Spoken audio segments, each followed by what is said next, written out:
Voilà, bienvenue à chacun. Et je le dis sans me vanter, ça fait maintenant 35 ans que je lis la Bible. Pas mal. Hein, je le dis simplement, mais c'est pas mal. Et donc, du coup, je l'ai lu plusieurs fois. Et il y a des textes, parfois, quand je les lis, eh bien, je me mets en pilotage automatique. Vous voyez, je me dis, ah, ok, ouais, celui-là, je le connais. Et donc, je le lis, mais c'est-à-dire que je ne suis pas d'une grande concentration, parce que je connais l'histoire, en fait. Et c'est particulièrement vrai pour les récits. Vous savez, quand on lit une histoire et qu'on en connaît la fin, on est moins concentré, quoi. Et le passage que l'on va lire ce matin, eh bien, dans Acte 12, fait partie de ces textes-là que je lis en pilotage automatique. Et dans Acte 12, eh bien, vous savez, c'est là où on apprend, si vous connaissez un peu la Bible, la mort de Jacques, l'emprisonnement de Pierre, et puis sa libération miraculeuse. C'est là où on apprend aussi la mort horrible d'Hérode. Et puis, détail amusant dont on se souvient, en tout cas moi je me souviens, c'est quand Pierre est libéré, il frappe à la porte d'un rassemblement de chrétiens, et puis la personne qui est censée lui ouvre pas. Voilà. Et pour moi, c'était ça, Acte 12. Bon, c'est pas très glorieux, mais voilà, c'était comme ça. Et du coup, forcément, dans la préparation de la prédication, eh bien, ça m'a forcé à m'arrêter sur ce texte. Et tout s'est passé un peu comme si, vous savez, parfois quand on traverse un endroit noir, mais qu'on connaît bien, une pièce, on connaît bien, c'est pas la peine de mettre la lumière, quoi. Et quand on s'y arrête, eh bien, nos yeux s'habituent à l'obscurité, puis on commence à discerner eh bien, les objets, là où on est. Eh bien, c'est ce qui s'est passé avec moi, au fond. Je me suis arrêté sur ce texte. Et ça m'a permis de voir quels étaient les trésors, les pépites que le Seigneur avait bien voulu mettre par l'intermédiaire de Luc, qui est l'auteur des Actes, dans ce texte. Voilà. Et c'est ce que je vous propose ce matin, eh bien, d'ouvrir grand nos yeux, de nous arrêter et d'ouvrir nos yeux sur Acte 12. Et avant de le lire, eh bien, je vous invite à prier. Oui, Seigneur, merci pour ce cadeau qui est la parole. Et parfois, c'est vrai, on s'habitue à la voir et on la lit d'un œil distrait. Et aide-nous ce matin à ouvrir nos cœurs, à ouvrir nos oreilles pour justement eh bien, entendre ce que tu as à nous dire. Merci encore pour ce cadeau parce que eh bien, il y a tellement de pépites dans ce cadeau, Seigneur. Amen. Alors je vous propose de lire Acte 12. À cette époque-là, le roi Hérode se mit à maltraiter des membres de l'Église. Et il fit mourir par l'épée Jacques, le frère de Jean. Quand il vit que cela plaisait aux Juifs, il fit encore arrêter Pierre. C'était pendant la fête des pains sans levain. Après l'avoir fait arrêter et jeter en prison, il le mit sous la garde de 4 escouades, de 4 soldats chacune. Il avait l'intention de le faire comparaître devant le peuple après la Pâque. Pierre était donc gardé dans la prison et l'Église adressait d'ardentes prières à Dieu pour lui. La nuit qui précédait le jour où Hérode allait le faire comparaître, Pierre, attaché avec 2 chaînes, dormait entre 2 soldats. Des sentinelles postées devant la porte gardaient la prison. Soudain, un ange du Seigneur survint et une lumière resplendit dans la cellule. L'ange réveilla Pierre en le frappant au côté et lui dit « Lève-toi, vite !» Les chaînes tombèrent de ses mains. Puis l'ange lui dit « Mets ta ceinture et tes sandales. » C'est ce qu'il fit. L'ange lui dit encore « Mets ton manteau et suis-moi. » Pierre sortit et le suivit sans savoir que ce que l'ange faisait était réel. Il croyait avoir une vision. Ils passèrent la première garde, puis la seconde, et ils arrivèrent à la porte de fer qui mène à la ville. La porte s'ouvrit d'elle-même devant eux. Ils sortirent et s'avancèrent dans une rue. Aussitôt, l'ange quitta Pierre. Revenu à lui-même, Pierre dit « Maintenant, je sais vraiment que le Seigneur a envoyé son ange et qu'il m'a délivré du pouvoir d'Hérode et de tout ce que le peuple juif attendait. » Après avoir réfléchi, il se dirigea vers la maison de Marie, la mère de Jean, surnommée Marc, où beaucoup de personnes étaient réunies et priaient. Il frappa à la porte d'entrée et une servante, appelée Rhode, s'approcha pour écouter. Elle reconnut la voix de Pierre et dans sa joie, au lieu d'ouvrir, elle courut annoncer que Pierre se tenait devant la porte. Et ils lui dirent « Tu es folle !» Mais elle soutenait que c'était bien vrai. Ils dirent alors « C'est son ange !» Cependant, Pierre continuait à frapper. Ils ouvrirent et furent stupéfaits de le voir. De la main, il leur fit signe de se taire et il leur raconta comment le Seigneur l'avait tiré de la prison. Il ajouta « Annoncez-le à Jacques et aux frères et sœurs. » Puis il sortit et s'en alla dans un autre endroit. Quand il fit jour, il y eut une grande agitation parmi les soldats. Qu'était donc devenu Pierre ? Hérode le fit rechercher, mais on ne le trouva pas. Il interrogea les gardes et donna l'ordre de les faire exécuter. Ensuite, il quitta la Judée et descendit à Césarée pour y séjourner. Hérode était en conflit avec les Tyriens et les Sidoniens. Mais ils vinrent le trouver d'un commun accord, et après avoir gagné Blastus, le responsable de sa chambre, ils demandèrent la paix, parce que leur région dépendait de celle du roi pour son ravitaillement. Le jour fixé, Hérode, habillé de sa tenue royale, était assis sur son trône et leur adressait publiquement un discours. Le peuple s'écria « C'est la voix d'un Dieu et non d'un être humain ». Un ange du Seigneur le frappa immédiatement, parce qu'il n'avait pas donné gloire à Dieu. Il mourut rongé par des vers. Quant à la parole de Dieu, elle se propageait de plus en plus. Une fois leur mission à Jérusalem accomplie, Barnabas et Saul repartirent, emmenant avec eux Jean, surnommé Marc. À plusieurs reprises dans ce chapitre, il est question de la souveraineté de Dieu. Et c'est le sujet que je vous propose d'aborder dans un premier temps. Dieu est souverain, c'est lui le roi des rois, il est au-dessus de tout, il est puissant et le monde est entre ses mains. Et pourtant, on pourrait avoir des doutes quand on lit le début du chapitre 12, parce qu'on y apprend la mort de Jacques. Alors pourquoi parler de la souveraineté de Dieu ici ? C'est plutôt de souveraineté humaine dont il serait question, parce que Jacques est mort à la suite d'une décision humaine, celle d'Hérode. Alors on peut se demander si Dieu est si puissant que ça, parce que visiblement, ça n'a pas réussi à sauver Jacques. Pourtant, on sait que Jacques est précieux aux yeux de Dieu. Il avait une place particulière aux côtés de Jésus. Avec Pierre et Jean, ils faisaient partie des 3 disciples qui ont passé le plus de temps avec Jésus. Il a une place privilégiée. Et puis aussi, quel coup dur pour l'Église naissante. Elle avait, à cette époque-là, besoin de toutes ses forces vives pour l'encourager, pour l'enseigner, pour la conduire. Donc, évidemment, Jacques aurait été beaucoup plus utile à l'Église vivant que mort. Alors, effectivement, on pourrait avoir des doutes sur la souveraineté de Dieu. S'il n'y avait pas la suite du récit, et la suite où on voit la libération miraculeuse de Pierre. Dieu a libéré Pierre alors que 16 gardes le surveillaient et qu'il était enchaîné. Et pourtant, sa libération a été d'une grande facilité. Les chaînes sont tombées, les portes sont ouvertes et les gardes n'ont rien vu jusqu'au matin où ils ont commencé à se poser des questions de où était Pierre.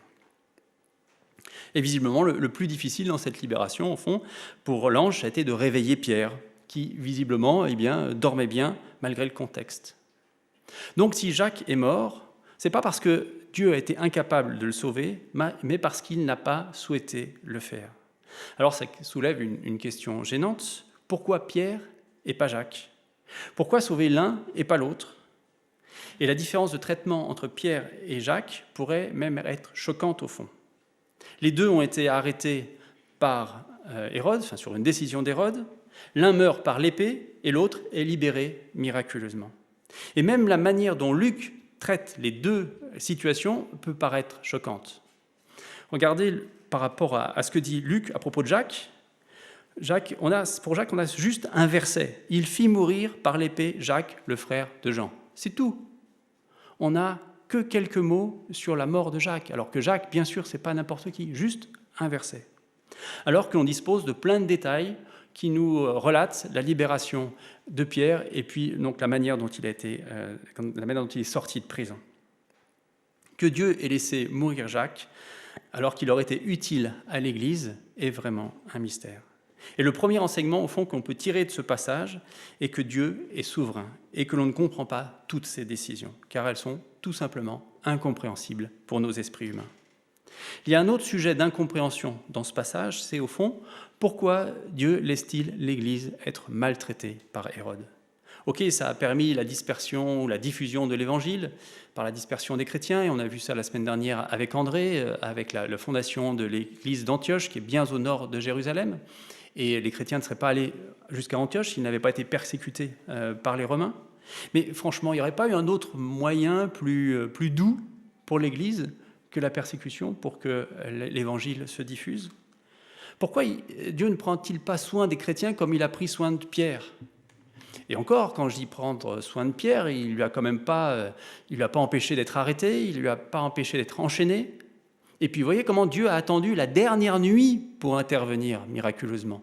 C'est-à-dire qu'il y a toutes les chances que Pierre était persuadé d'y passer le lendemain, que sa dernière heure était venue. Pourquoi les uns et pas les autres? Et cette question que l'on peut se poser à la lumière des histoires de Pierre et de Jacques, on peut se la poser aujourd'hui, nous aussi. Pourquoi des chrétiens meurent du Covid alors que pour d'autres, eh bien, ils n'ont même pas le nez qui coule? Ça paraît injuste. Pourquoi dans certains pays, les chrétiens sont martyrisés, maltraités et n'ont pas le droit de se retrouver pour prier, lire la parole ensemble? Alors que nous, eh bien, on vient au culte tranquillement et au fond, notre seule problématique est d'ajuster notre masque sur le nez. C'est un vrai problème, mais par rapport à la persécution, quel est le poids? Pourquoi les uns et pourquoi les autres? Et pas les autres, pardon. Et je crois que la réponse à ces questions existe, mais elle n'est pas accessible ici sur Terre. Et que peut-être que si là-haut, il y a un bureau des questions, vous voyez, des questions à poser, je pense que la file d'attente doit être longue, parce qu'on a tous des questions à poser. Et c'est ce qu'exprime dans Deutéronome 29, verset 28, « Les choses cachées sont pour l'Éternel, les choses révélées sont pour nous et nos enfants. » Les choses cachées sont pour l'Éternel et les choses révélées sont pour nous et nos enfants. On ne sait pas tout et on n'a pas tous les éléments pour comprendre les décisions de Dieu. Notre logique est humaine et nous raisonnons aujourd'hui avec les éléments dont nous disposons pendant notre vie terrestre. Et spontanément, nous trouvons que Dieu a été injuste avec Jacques. Mais en fait, si on pense ça, c'est parce que nous espérons tous vivre le plus longtemps possible. Ce qui est normal, c'est ce qui est humain. Mais au fond, c'est peut-être vis-à-vis de Pierre que Dieu a été injuste en le gardant en vie. Si nous croyons qu'en mourant, Jacques est allé auprès de son Seigneur, lequel est le plus à plaindre? Jacques qui est auprès de Dieu ou Pierre qui subit la persécution d'Hérode, qui est enchaîné, qui est en prison? La question mérite effectivement d'être posée, mais pas en termes de juste et d'injuste. Parce qu'aujourd'hui, nous n'avons tout simplement pas les éléments pour comprendre les décisions de Dieu. Et si nous trouvons que ces décisions sont justes ou injustes, ça veut dire que nous nous plaçons au-dessus de lui. Et là, il y a un problème. Parce que c'est de Dieu dont on parle. Qui je suis, au fond, pour juger ce qui est juste et ce qui est injuste? Et mes amis, je crois qu'il faut que nous nous fassions à cette idée. Tant que nous serons sur terre, certaines décisions de Dieu nous seront complètement incompréhensibles. Et pire que ça, il ne nous demande pas de les comprendre. Il nous demande simplement de lui faire confiance. Et c'est ce que faisait Pierre.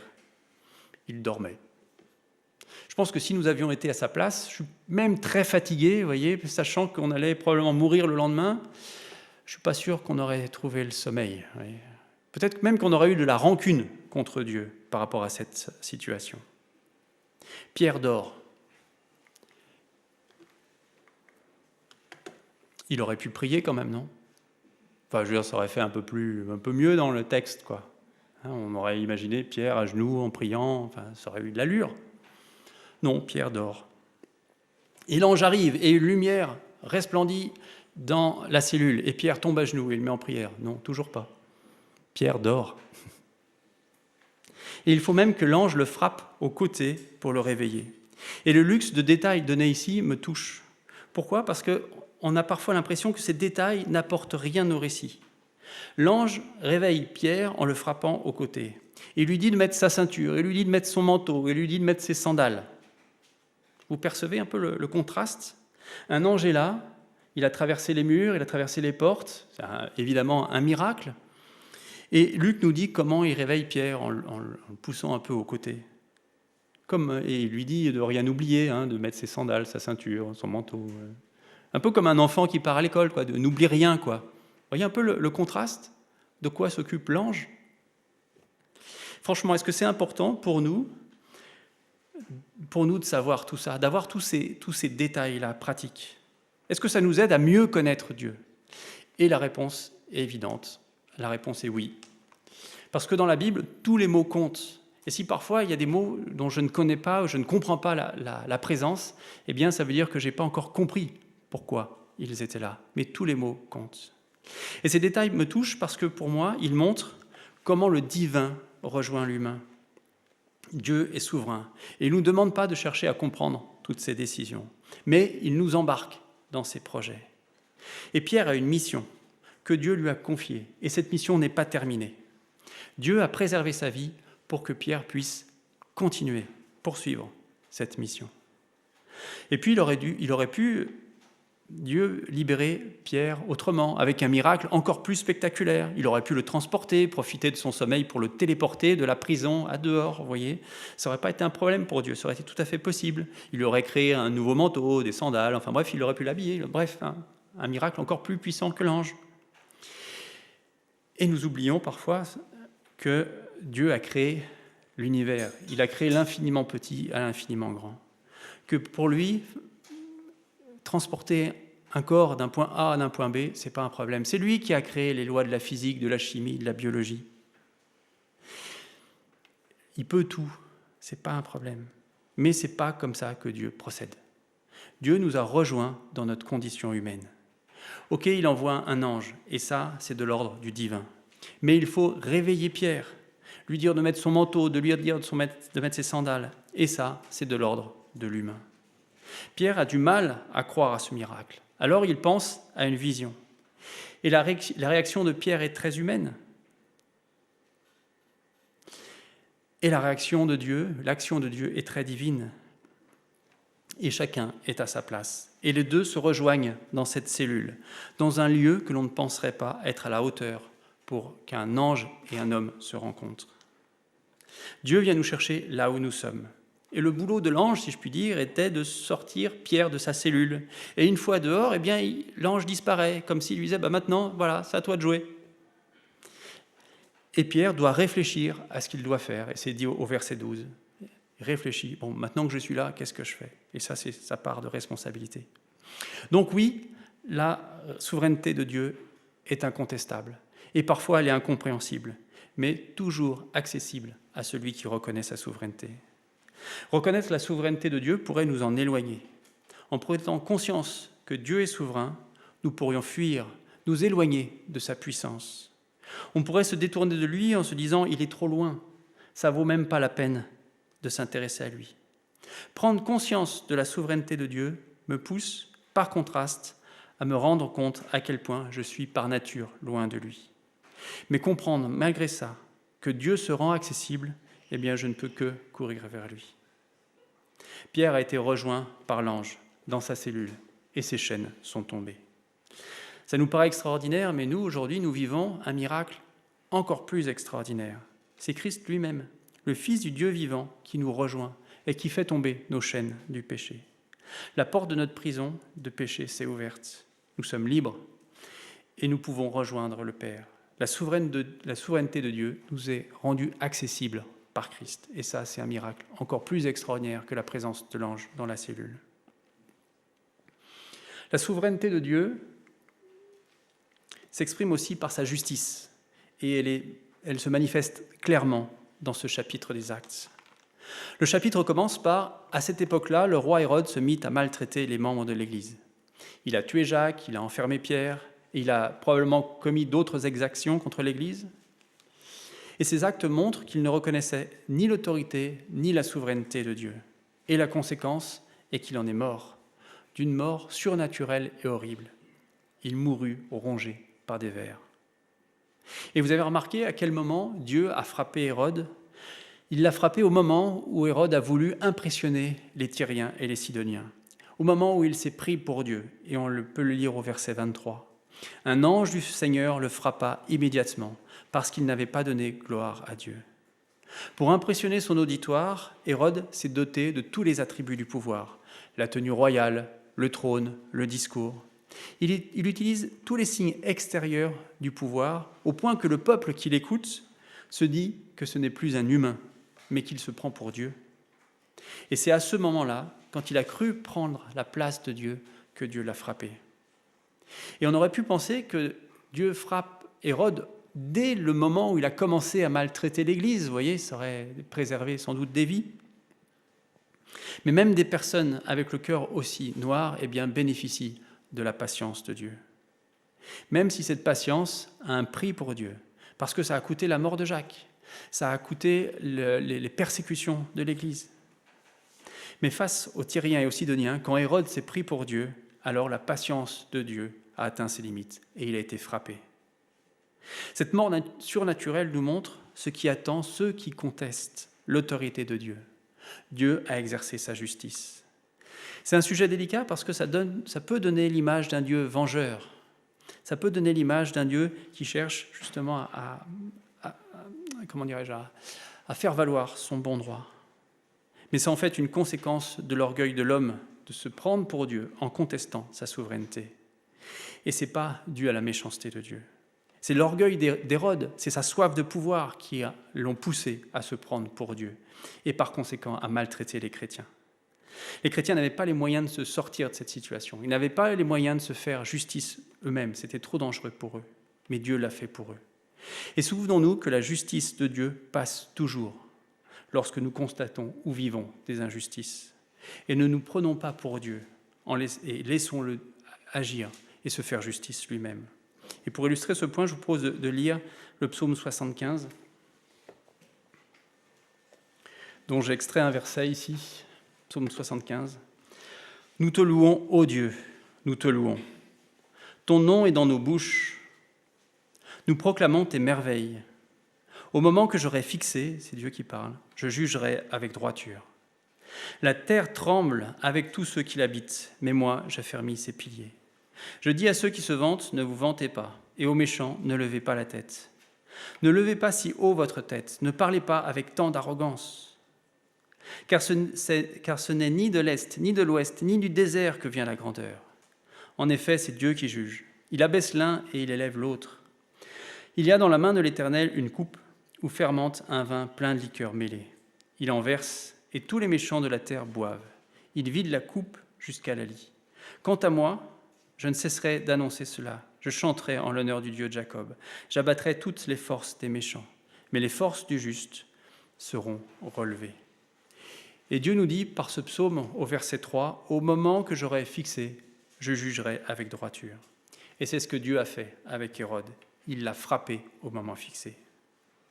La mort d'Hérode que les humains ont pu voir, les Tyriens et les Sidoniens qui étaient présents, est une préfiguration de ce que la Bible appelle, ce qui attend ce que la Bible appelle les méchants.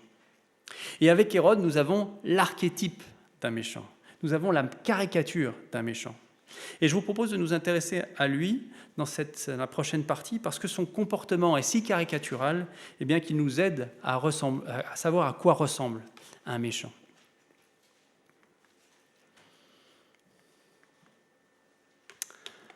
Je ne sais pas vous, mais moi je me perds un peu dans les Hérodes. J'ai l'impression qu'ils sont présents sur tout le Nouveau Testament en gros. Mais en fait, ce qui donne cette impression, c'est qu'ils sont 4.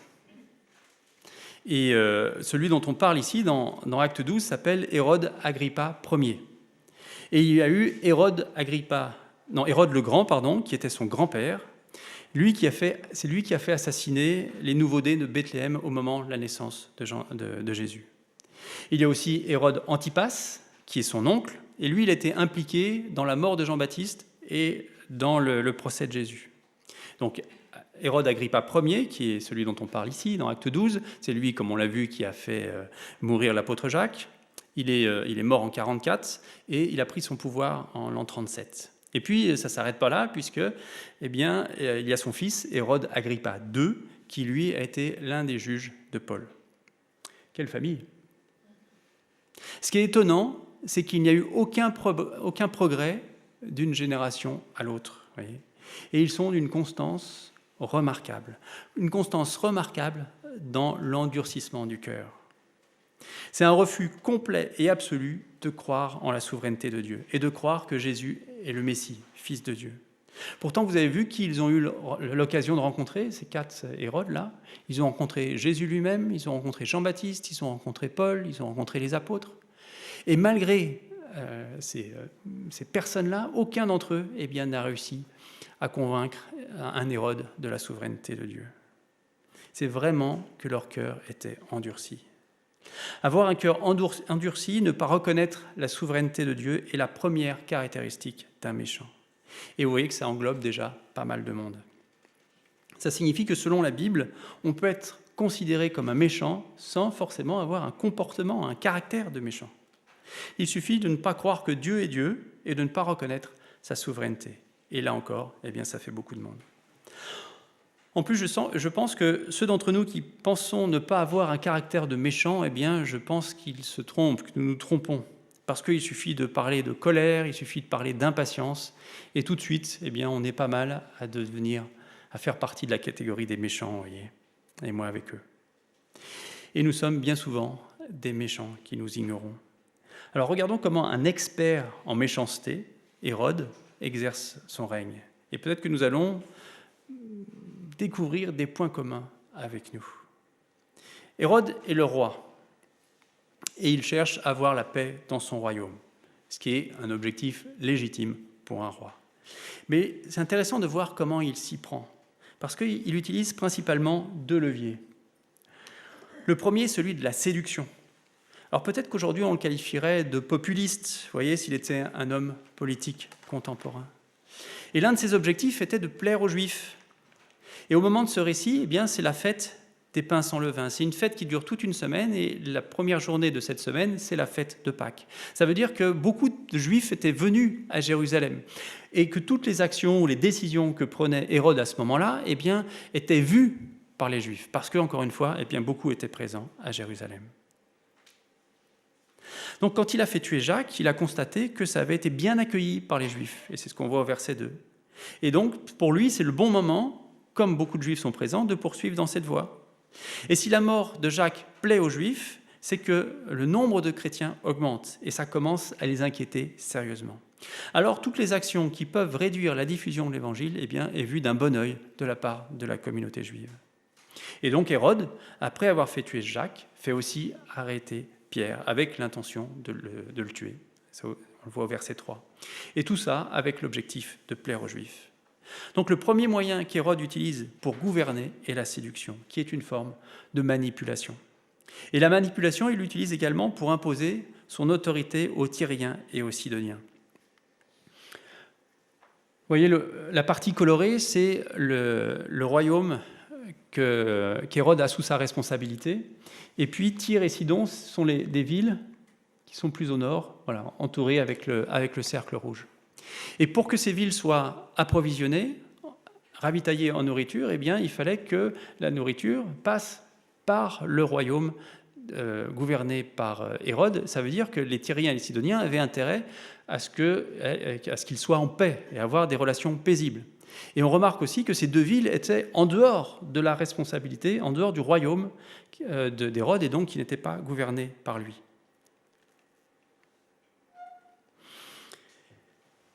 Et donc là, Hérode cherche à imposer sa puissance. Il cherche à montrer qu'il est le roi. Il cherche à montrer par tous les attributs de la puissance, eh bien, qu'il est un vrai roi. Et on le voit avec le trône, on le voit avec le discours, on le voit avec, encore une fois, avec la tenue.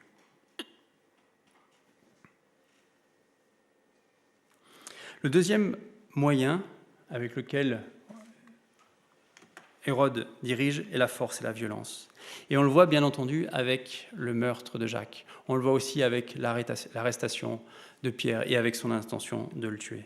Mais on le voit aussi dans l'exécution des gardes. Hérode considère que les gardes ont laissé échapper Pierre, alors les 16 personnes eh bien, sont tuées.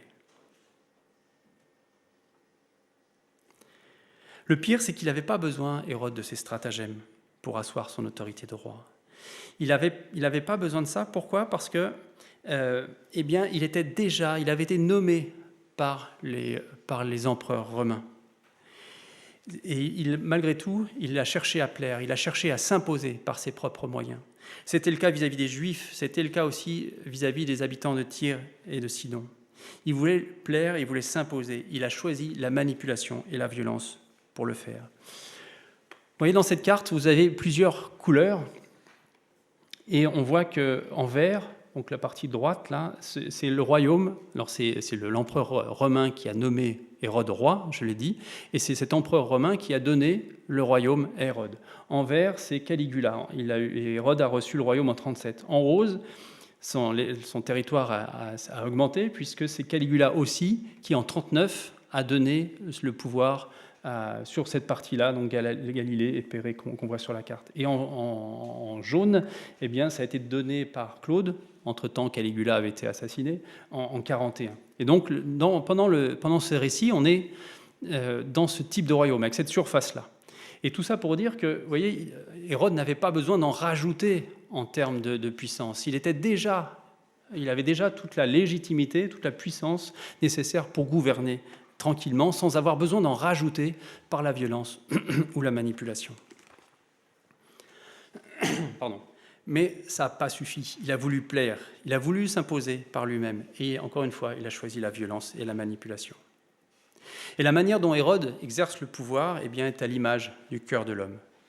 La Bible dit que le cœur de l'homme est tortueux. Et lorsqu'on regarde autour de nous, force est de constater que la violence et la manipulation sont partout et sont très présentes.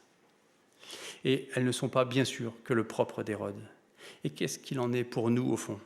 Alors bien sûr, nous n'avons pas tué d'apôtres, on n'a pas maltraité l'Église, mais nous cherchons aussi parfois à plaire, on cherche aussi à nous imposer, à prendre le contrôle sur les autres par des moyens qui ne sont pas toujours honorables. Les leviers de la manipulation, les leviers de la violence, ne nous sont pas parfois étrangers. Et nous pouvons aussi chercher à manipuler les autres par nos paroles, par nos comportements. Et même chose pour la violence. Nous jugeons sévèrement Hérode et nous avons raison, et d'ailleurs il a été frappé par Dieu, il est mort, rongé par des vers, une triste fin. Et son pouvoir était important, c'était un personnage public, et donc la perversion de son cœur était flagrante, était visible.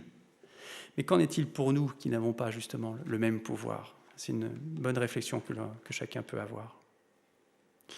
Pour terminer, je voudrais voir quelles leçons nous donnent ces chrétiens du début de l'Église. Qu'est-ce qu'on apprend pour nous de leur attitude ? Parce que, vous voyez, ce que l'on a lu, ça ne représente que 25 versets, mais quels 25 versets ? On a appris la mort de Jacques, on a appris l'emprisonnement de Pierre et puis sa libération de manière miraculeuse, on a appris aussi la mort d'Hérode, et tous ces événements ont dû secouer l'Église.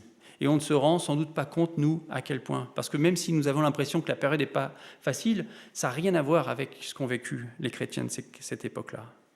Et pourtant, regardez la conclusion du chapitre, l'avant-dernier verset, le 24. « Quant à la parole de Dieu, elle se propageait de plus en plus, comme si rien ne pouvait atteindre ou freiner sa progression. Et l'Église vivait une sorte de chaos, mais la parole de Dieu se propageait de plus en plus. » Là aussi, je trouve qu'il y a un contraste entre le chaos et le fait que la parole se répandait.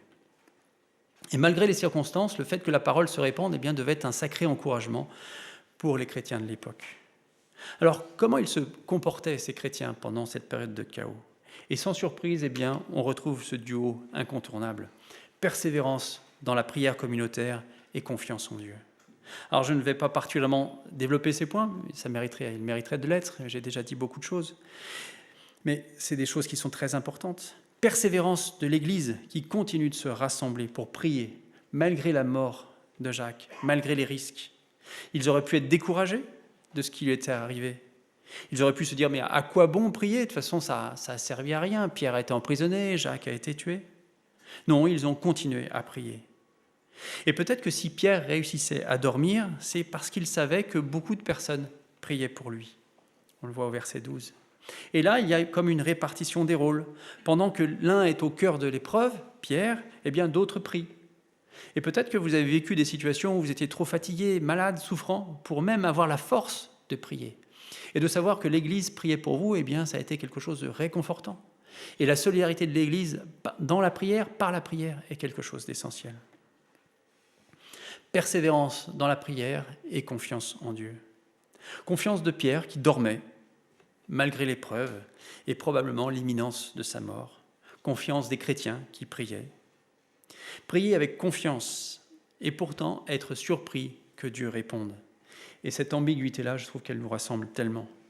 Quand les chrétiens qui s'étaient rassemblés pour prier entendent frapper à la porte, alors ils envoient une servante ouvrir, Rhodes. Ils devaient être inquiets, pensant que c'était peut-être des soldats romains qui venaient les faire prisonniers. Donc ils lui ont dit, vas-y toi.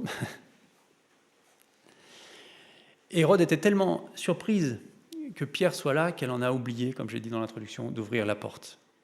Comme si elle était surprise finalement que les prières soient exaucées. Et c'était la même chose pour Pierre. Pierre, lui, face à l'ange, il croyait à une vision. Ils ne pouvaient pas croire à ce miracle-là, justement, d'être libérés. Avoir confiance en Dieu, confiance dans les prières et être surpris que les prières se réalisent. Persévérance dans la prière communautaire et confiance en Dieu est une leçon que nous donnent ces chrétiens du premier temps. Souvenons-nous-en lorsque nous hésitons, au fond, à participer à un groupe de semaine. Parce que c'est là que nous pouvons prier de manière communautaire, comme l'ont fait justement ces chrétiens des premiers temps. Et même à distance, la prière reste communautaire. Pour conclure, je relis le verset 25. « Une fois leur mission à Jérusalem accomplie, Barnabas et Saul repartirent, emmenant avec eux Jean, surnommé Marc. » Et je trouve intéressant de faire mention de Paul, juste après la mort d'Hérode. Et j'aimerais mettre en parallèle ces deux destins, celui de Paul et celui d'Hérode. Alors bien sûr, leur rôle était différent. Il y a d'un côté un roi et puis de l'autre côté un intellectuel. Mais ils ont tous les deux un point commun, c'est celui d'avoir maltraité l'Église. Même si leur destin est différent, les deux ont maltraité l'Église. Mais Hérode a refusé de reconnaître la souveraineté de Dieu et il s'est enfermé dans son péché.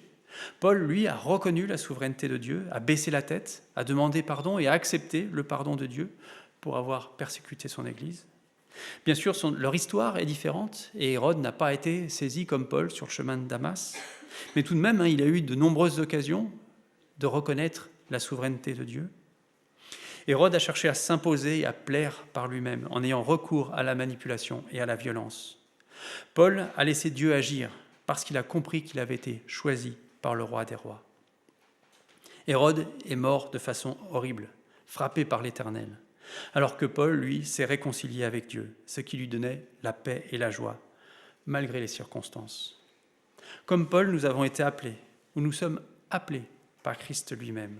Et lorsqu'on comprend cela, on sait que nous n'avons plus besoin de conquérir quoi que ce soit avec nos propres forces, comme Hérode l'a fait, et il a essayé de le faire. Nous avons été nommés fils et filles de Dieu par le roi des rois lui-même, et c'est bien mieux que d'avoir été nommé roi par un empereur romain. Et ça devrait nous suffire pour être tranquilles, et comme Paul, connaître la joie et la paix. Pour terminer, je finis par la lecture de ce verset, Deutéronome 30, verset 19. « J'en prends aujourd'hui à témoin contre vous le ciel et la terre. J'ai mis devant toi la vie et la mort, la bénédiction et la malédiction. Choisis la vie afin de vivre, toi et ta descendance. » Hérode a choisi la malédiction et la mort. Paul a choisi la bénédiction et la vie. Que nous sachions toujours choisir et être du côté de la vie. Amen. Nous sommes heureux d'avoir passé ce moment ensemble. Rendez-vous dimanche prochain à 17h30 sur notre chaîne YouTube. Pour mieux connaître notre Église, visitez notre site www.ecegrenoble.fr. Si vous désirez entrer en contact avec l'un des responsables, écrivez-nous à contact@ecegrenoble.fr. Retrouvez les liens du site et l'adresse de contact en description. À bientôt!